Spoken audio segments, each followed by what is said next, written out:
Moses stands in the dust of the Nile Delta, raises his bare hand toward the sky, and the horizon vanishes. But this is not an eclipse. It is not a sudden storm rolling in from the Mediterranean, and it is not a dense blanket of sand choking out the daylight. The canonical text gives this darkness a property that violently breaks the laws of physics. It gives it a body. It is a shadow that possesses physical mass. Picture it, the empire that rules the known world, reduced in the space of a single heartbeat to a suffocating, lightless tomb. You have heard the sanitized version of the 9th plague, 3 days of missing sunlight, just an inconvenience of vision before the final, fatal blow of the 10th plague. But the mystery we are opening today is not why the sun went out in Egypt.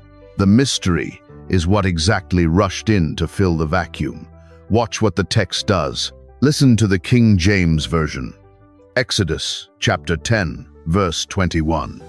And the Lord said unto Moses, Stretch out thine hand toward heaven, that there may be darkness over the land of Egypt, even darkness which may be felt. Stop right there. Darkness which may be felt. Read that again. A shadow is simply an absence. It is an absence of photons, an absence of light. You cannot feel an absence. You cannot reach out and press your fingers against a lack of illumination. A total solar eclipse will drop the temperature.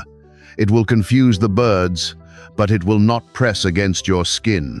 Yet the text demands we see this dark as something tactile, something with a terrifying weight. To understand what actually crashed down on the Egyptian empire, we have to step completely away from modern scientific rationalizations. We have to open the ancient records kept by those who held the long memory of the plagues.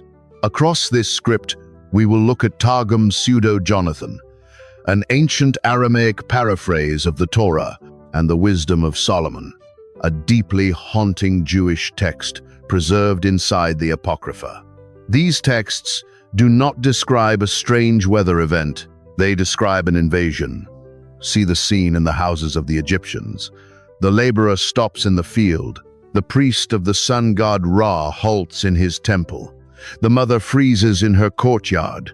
They do not merely lose their vision, they lose their space. The air itself thickens. It becomes something that feels like heavy, wet wool, pouring through the streets, seeping under the doorframes, packing itself tightly around their limbs. Same city, same sky. But the atmosphere has been entirely replaced. The 9th plague was not the withdrawal of the sun. It was the sudden, violent arrival of a presence. Something unnatural was cast down over the land, and the King James translators left us a breadcrumb when they chose the word felt. But to understand how invasive this presence truly was, we have to bypass the English and drop down into the ancient Hebrew root word. The text insists this darkness had a physical body, heavy enough to touch. The Hebrew root buried in this verse reveals exactly what this substance was doing to the people trapped inside it. What happens when a shadow does not just sit in the room, but reaches back? An Egyptian merchant stands in his doorway near the Nile, lifting his hands to his face, but he cannot see his own fingers. And worse, he cannot push his hands forward. The air is resisting him. It is pushing back. Look at the King James text again. The translators said the darkness might be felt, but when you pull back the English layer and expose the ancient Hebrew root beneath it, the terror of this plague takes on a completely different shape. The Hebrew verb sitting inside Exodus 10:21 is mashash. Stop right there. Mashash. It is a tactile, heavy, muscular word. It means to palpate, to grope, to physically manipulate an object with your bare hands. It is the exact same verb used in Genesis, when the blind patriarch Isaac runs his hands over the arms of Jacob, trying to figure out who is standing in front of him. It requires a physical surface. It demands a body. You cannot mashash empty space. You cannot mashash a missing sun. Yet God tells Moses, this darkness will be mashash. Picture it. The darkness is not a lack of light. It is a manufactured substance. It is a heavy, creeping soot that pours down from the atmosphere, filling the sprawling temple complexes of Thebes, packing itself into the lungs of the priests and wrapping around the limbs of everyone it touches. This is a total reversal of everything we assume about the ninth plague. The light was not subtracted from Egypt. The darkness was added. I hold this as their telling, not as proven fact, but the ancient midrashic writings, the rabbinic commentaries handed down through centuries of Jewish thought preserve a haunting detail about this specific Hebrew verb. They claim this darkness was literally as thick as a silver dinar, a dense, gelatinous weight that poured from the heavens and calcified the very air. Same room, same walls, but the space between you and the door is suddenly filled with black earth. The plague was a quarantine of the physical body. It stripped away sight, yes, but its true weapon was gravity and friction. It was a suffocating compression that forced the lungs to fight for every breath. The people were trapped exactly where they stood when the sky went black, unable to swim through the dense, heavy air of their own homes. The canonical text is not showing us a region simply plunged into an extended night. It is showing us an empire buried alive under the weight of the sky. The text has given us a darkness that acts like floodwater, a shadow with enough mass to press against the skin. That weight trapped the people of Memphis exactly where they stood. But if the air itself turned to black concrete, what happened to the bodies caught inside the mold?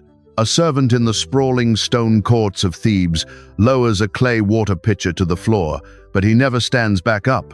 He is frozen midway, locked into the sudden, suffocating blackness.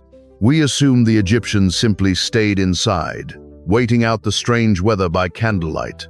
We assume they gathered around the hearth fire until the storm passed. But the text shatters that assumption in a single sentence. Listen to the King James Version of Exodus chapter 10, verse 23. They saw not one another, neither rose any from his place for 3 days. Stop right there. Neither rose any from his place. Read that again.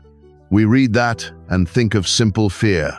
We imagine men afraid to navigate their homes in the dark, choosing to sit perfectly still until the sun returns. We imagine a psychological reluctance to walk down a black hallway, but remember the heavy, tactile substance of mashash. They did not choose to stay still. They were pinned. The Egyptians were the masters of fire and architecture. They worshipped Ra, the deity of the sun.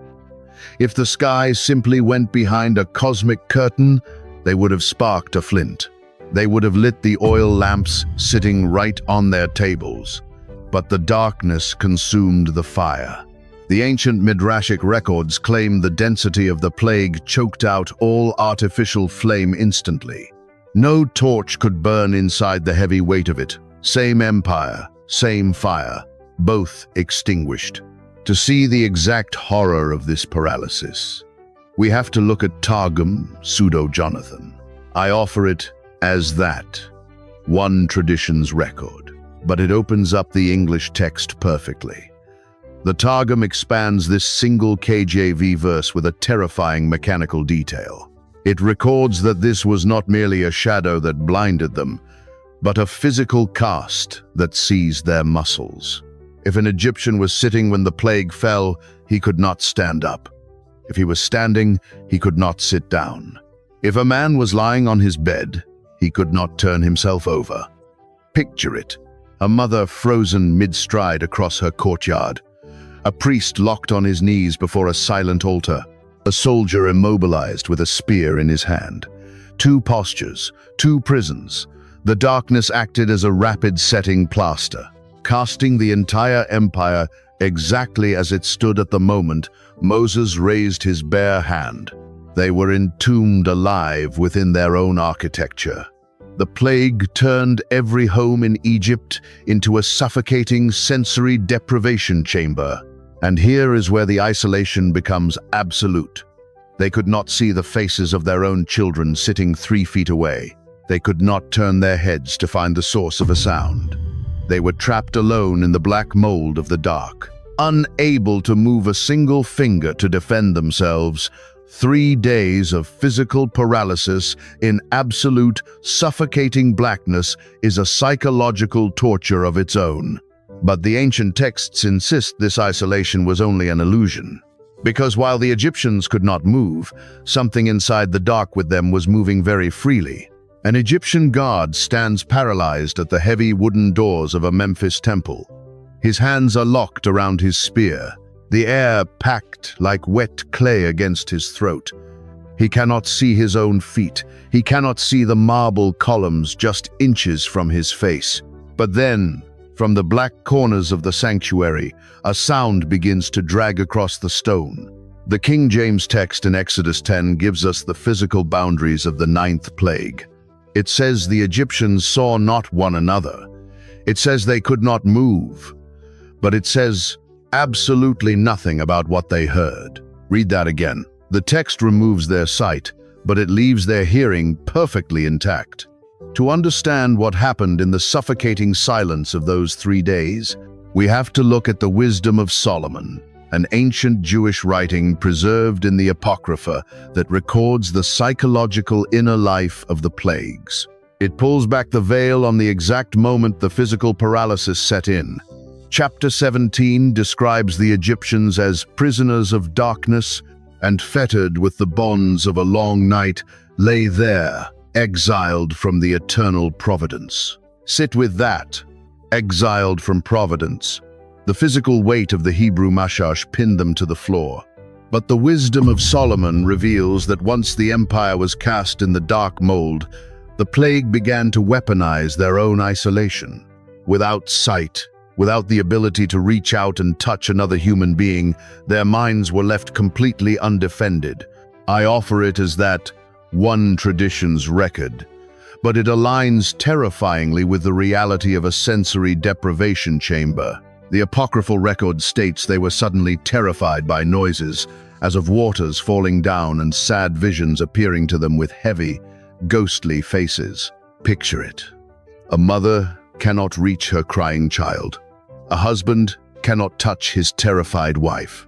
They are sitting in the same room, yet forced into absolute solitary confinement. Same room, same exile. And inside that black exile, the text says sudden, unnatural fires flared in the dark. But these were not fires lit by human hands. They gave no physical heat and offered no comforting light. They burned with a sickly, terrifying glow that only illuminated phantom apparitions moving through the heavy air. The Wisdom of Solomon says the Egyptians were horribly astonished and troubled with strange apparitions, dying of sheer terror, refusing even to look upon the air they were forced to breathe. The darkness was not a shield. It was a projector screen for a terror they could not fight and could not flee. The plague did not just remove the sun. It removed their sanity.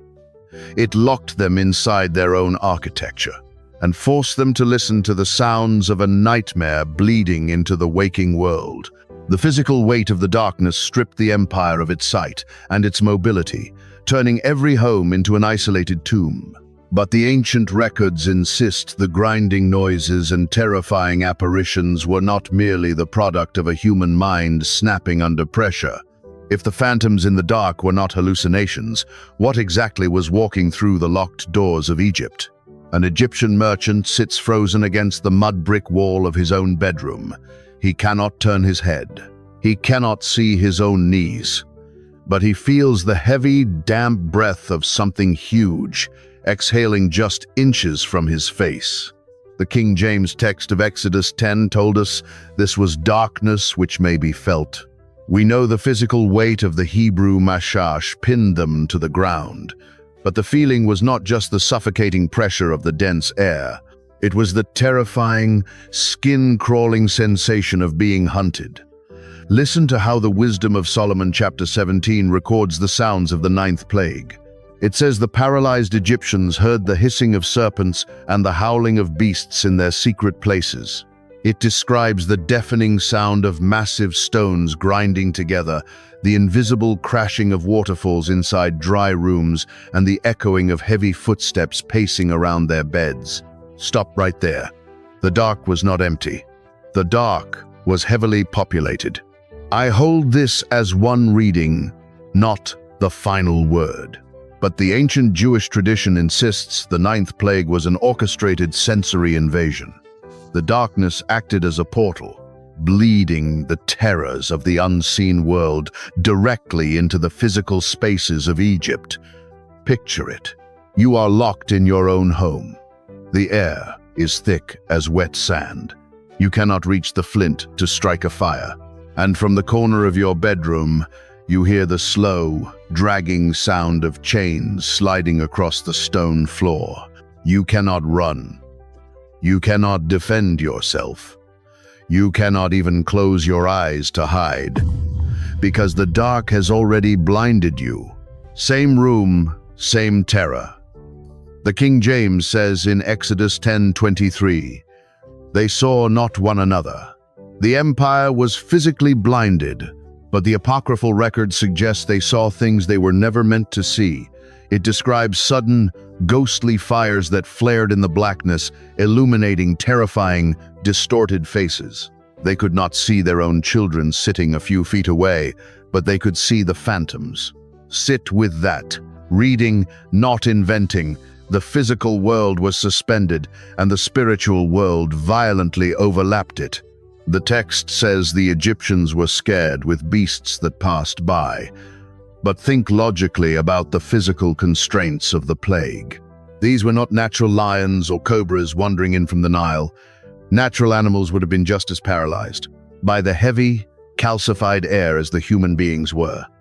The things moving through the houses of Memphis did not possess physical bodies. The heavy air did not slow them down. They were spectral. The God of the Hebrews was systematically dismantling the gods of Egypt. He took the light from their sun god, Ra. Now, he was bringing the terrifying chaos of the underworld directly into their living rooms. The text records that strong men literally died of sudden heart failure, dying for fear, simply from what they were forced to hear and feel brushing against their skin in the pitch black. The sensory deprivation chamber of the dark drove the empire to the edge of madness, while the heavy air held them perfectly still. But a second witness hidden in another book of our Bible gives these apparitions a much more specific and dangerous identity. Who exactly did the God of Israel let loose in the dark to walk among the paralyzed Egyptians? An Egyptian priest of Ra kneels in the suffocating black dust of his own temple. He cannot lift his head. The dense, heavy air of the mashash pins his chest to the stone. But he hears the unmistakable sound of feet walking freely across the sacred floor. The book of Exodus told us the dark was heavy. The Apocrypha told us the dark was loud. But to name the exact things moving through the paralysis, we have to pull a cross-reference from another book entirely. Watch what the text does.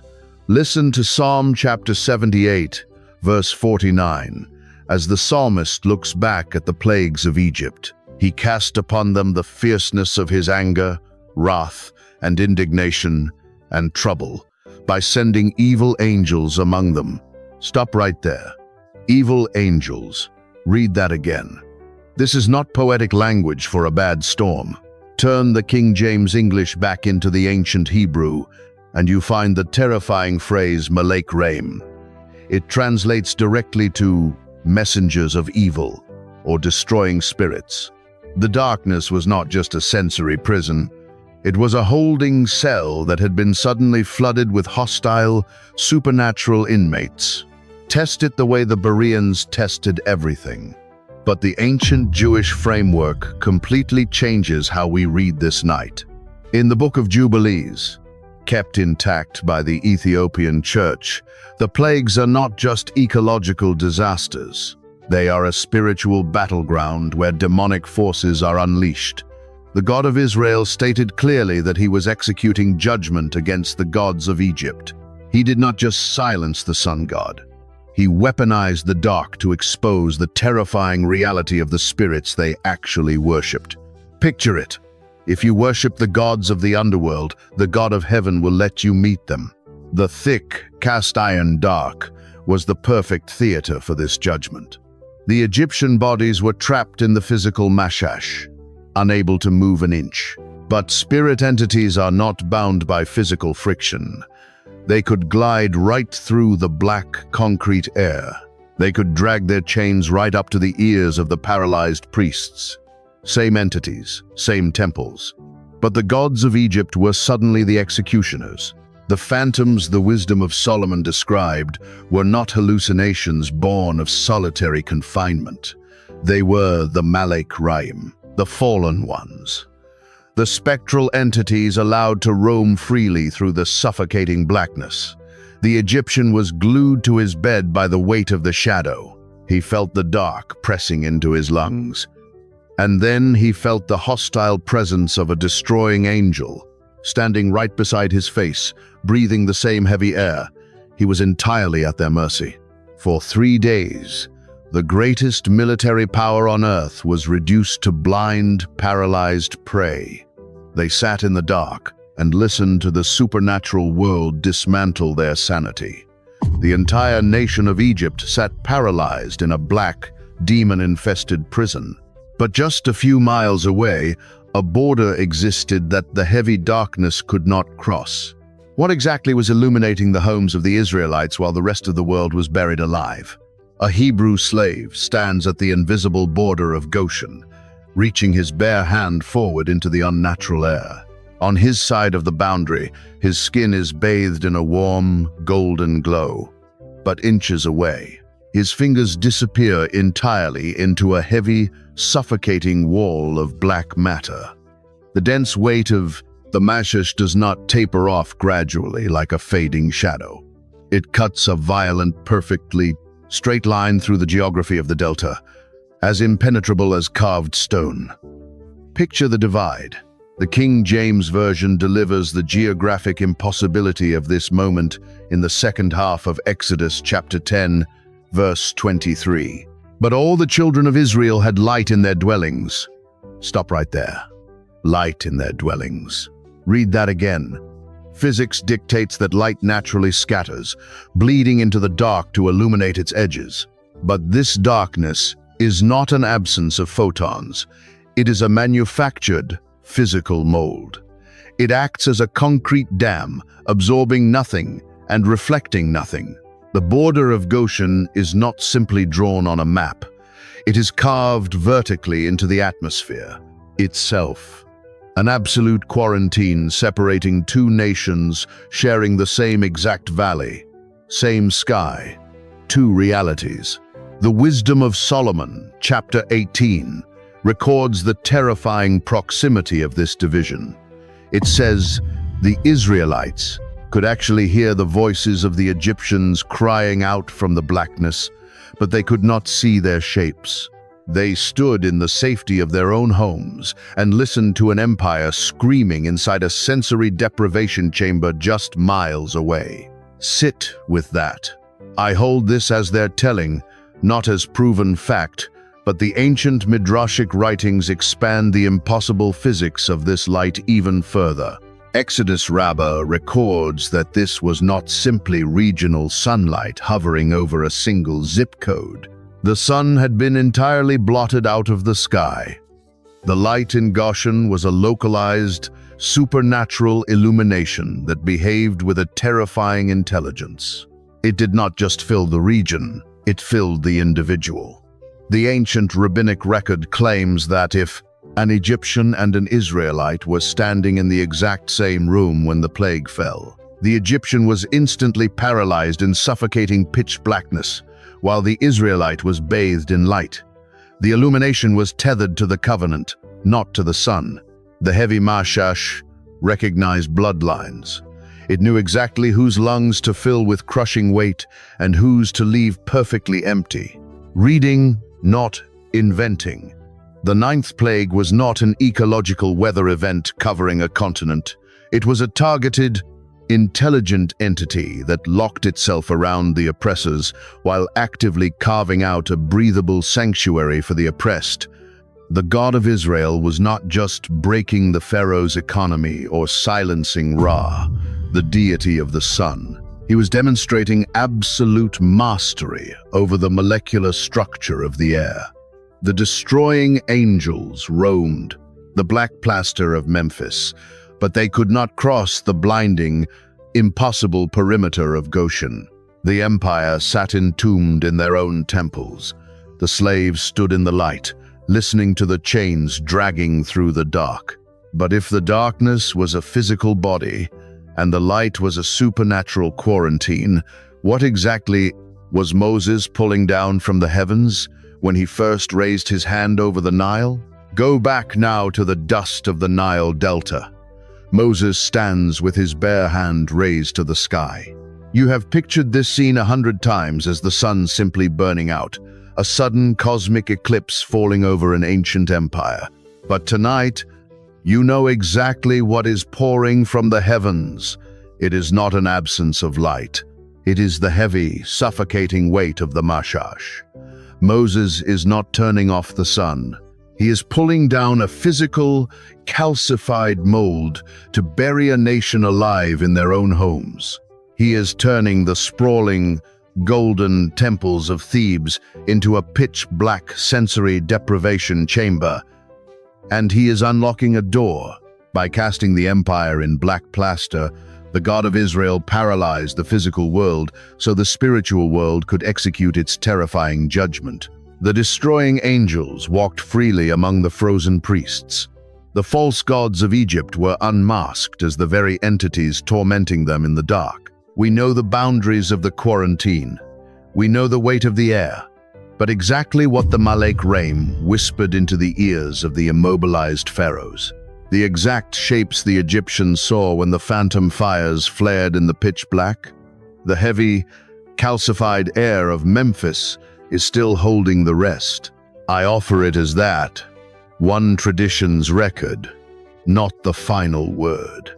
But it changes the entire geography of the Exodus. The glowing boundary of Goshen was not just an illuminated neighborhood. It was the physical border of the covenant itself. If you made it to the end of this journey, comment the word "watched" below so I know who is actually sitting with the text. Subscribe to the channel because we are pulling these ancient mysteries out of the sand every single week. And send this video to one person who loves the book of Exodus but has never heard what actually happened in the dark.